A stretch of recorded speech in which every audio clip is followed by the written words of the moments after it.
Здравствуйте, мои хорошие. Тере вам всем из Эстонии, из Сталина. У нас очень напряженные и волнительные выходные, поэтому я решила выйти немножечко поговорить с вами на эту волнующую всех прибалтов сейчас тему. Это отключение от российской электросети и подключение к частотному диапазону континентальной Европы. Мы будем полностью независимы от российской энергосистемы. Что принесет с собой эти изменения, трудно сказать. Ожидается ли повышение цен на электроэнергию? Что вообще происходит сейчас? Вот, допустим, в Таллине, в городе, люди, между прочим, очень взволнованы. Много где было расклеены вот эти листовки в подъездах жилищных товариществ, что нужно запасаться водой, едой, выпущены книжечки. Будь готов, выпущены они еще были и со времен пандемии, где на всякие кризисные ситуации разные ответы на вопросы, что если не будет воды, туалета, попить, поесть, отключение холодильников, будут ли работать магазины, в конце концов, будет ли компенсирована, допустим, техника в доме, если она сломается в связи вот с этими скачками в сети и так далее. То есть у людей очень много вопросов, и я вот как со стороны жителя Таллина, да, не могла бы сказать, что населению всем все равно, и все свободненько и спокойненько ходят. Нет, это одна из обсуждаемых тем сейчас. И очень много у людей, конечно, вопросов, и люди подготавливаются, несмотря на все смешки какие-то в комментариях, шутки и так далее. Говорят, что в Lidl вообще нет воды, стоят пустые поддоны, и вот эти канистровые, я имею в виду 5-литровые поддоны, они все раскуплены. Слышала еще разговор на кассе в Сельвере, когда мужчина подошел к кассиру и спросил, что вот если будет отключение энергии, не будет света, будет ли работать ваш магазин. На что кассир ответил, что в нашем магазине не предусмотрены генераторы, их просто нет.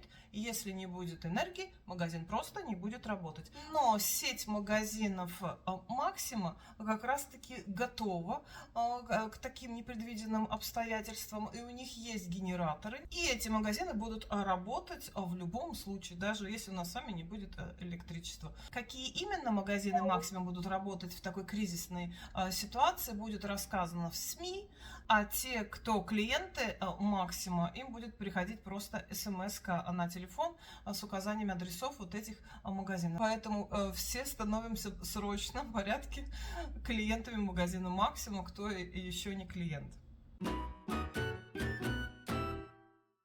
Наш премьер-министр Эстонии Михал говорит о том, что на перезапуск всей системы понадобится не более 72 часов. Потому что появляется информация о том, что мы будем делать, если не будет неделю воды, интернета, канализации, лифты, магазины. Очень много вопросов у людей. Будут ли работать домофоны, можно ли заправить машину. Можно ли снимать наличные, можно ли покупать продукты в магазинах, будут ли работать аптеки. В общем-то, отключение энергии бывает не только вот в связи с такими событиями, с переходами и так далее. Любой шторм, мы довольно часто сталкиваемся с этим, что-то перегорело или то, в общем...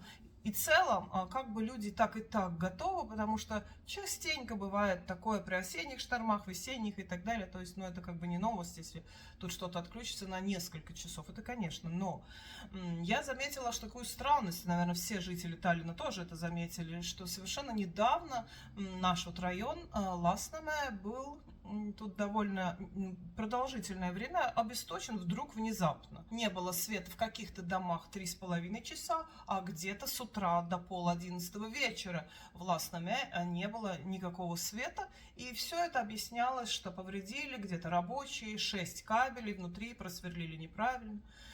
Потом этот свет дали, и вдруг внезапно на следующий день не было света в Мустаме, а там уже повредили вот наземные кабели. Как-то так вот все выходит. По-моему, через несколько дней и в Копле где-то не было света. Но как бы получается со стороны впечатление каких-то веерных отключений.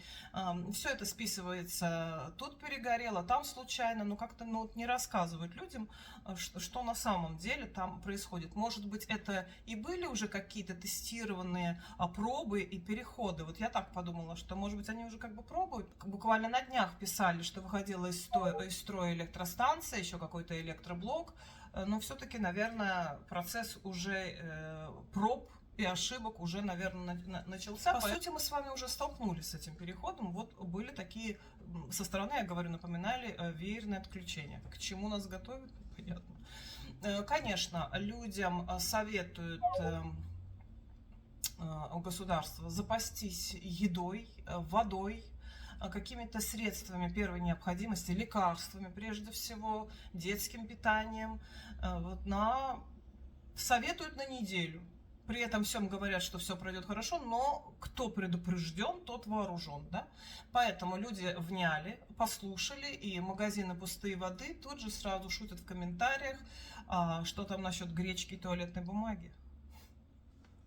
Ну, будем, конечно, надеяться, что все это пройдет легко, ничего такого не случится, но все-таки стоит быть запасливым, да, и стоит иметь в кладовке лишнюю баночку консервов и что-то такое получается не скоропортящееся, потому что если не будет энергии, потекут эти холодильники, не будет ничего. Но, в общем, не знаю, как у вас, а у нас Кристина очень рада, потому что она будет есть булочки и сок, и она счастливая, что не надо есть суп и пюре с котлетами.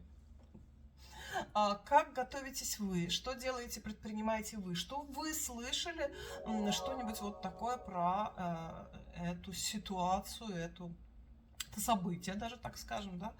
Напишите мне, пожалуйста, в комментариях. Как запаслись вы? Запасались ли? И надо ли это все? Многие шутят в комментариях о том, что понедельник утро, и теперь все будут пить эту воду и есть эту гречку неизвестно сколько, да. Но вот что делала я лично, ничего не делала. Я наберу пару ведер воды, просто, чтобы они стояли. Ну, в общем, и все. Да, каких-то булочек там купить и сока, то, что это действительно съестся. Ну, тонны гречки, сахара, туалетной бумаги и канистры воды личная наша семья вот не делала. Ну, вот что делали вы? Поделитесь. Правительство утверждает, что все идет по плану, но тем не менее нарушения то тут, то там, я имею в виду каких-то энергосистем, ну, наверное, это все в порядке, ну, норму, да, должно быть так. Люди, наверное, так запасаются и так внимательно отнеслись к этим предосторожностям и предписаниям со стороны правительства, потому что у нас будет тестирование. Воскресенье 9 февраля тестирование островное, как вот я его называю, островное тестирование. Что это такое? То есть, ну, грубо так, на уровне стакана мы отключимся от российской энергосистемы, а к европейской еще не подключимся. И вот это островное тестирование мы будем проходить в воскресенье, то есть только Литва, Латвия, Эстония мы будем в своей энергосистеме, то есть мы не отключимся от одних, не подключимся к другим, и будем вот только страны Балтии. Зачем это нужно? Хотят сделать это для того, чтобы протестировать готовность балтийских стран к функционированию в независимом режиме. Что из этого получится, вот узнаем в воскресенье. Нам со школы пришло даже сообщение о том, что если 10 числа не будет энергии, то в школу можно не приходить, потому что школа тесно связана с электричеством, электронные доски, все это там современное такое, да. То есть вот настолько, да. Но посмотрим, что будет, и не будем вешать нос.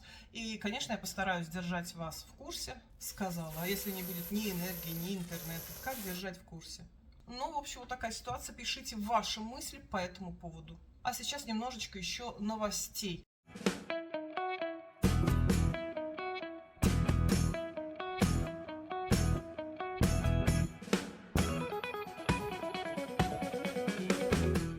Начнем с самой такой хорошей новости, легкой новости.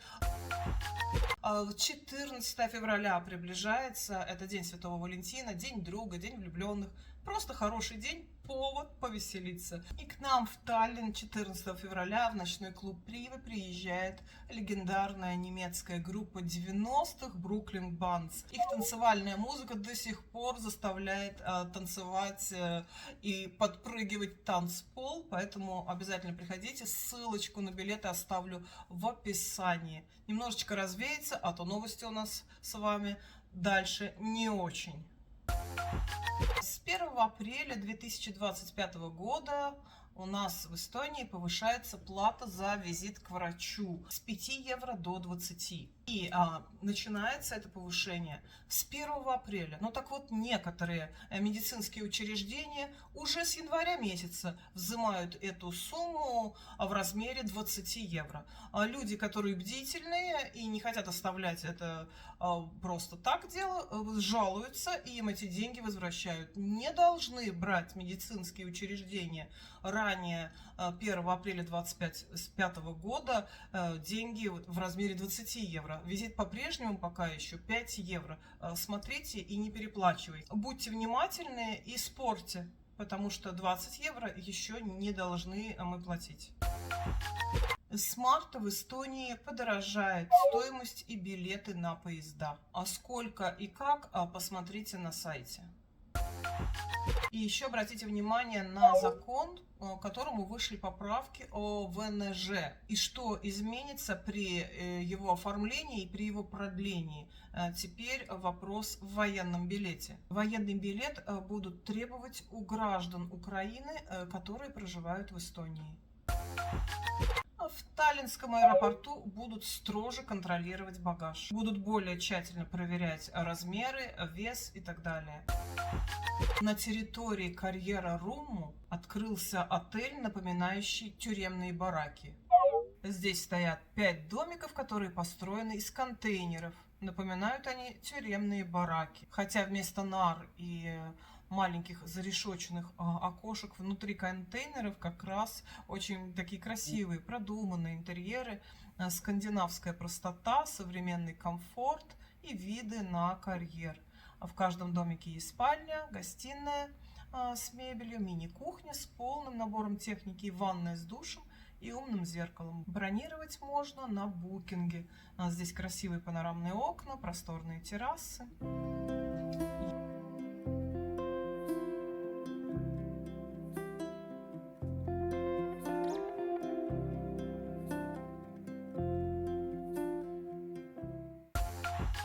И еще в Таллине впервые пройдет фестиваль масленичных булочек Куклифест.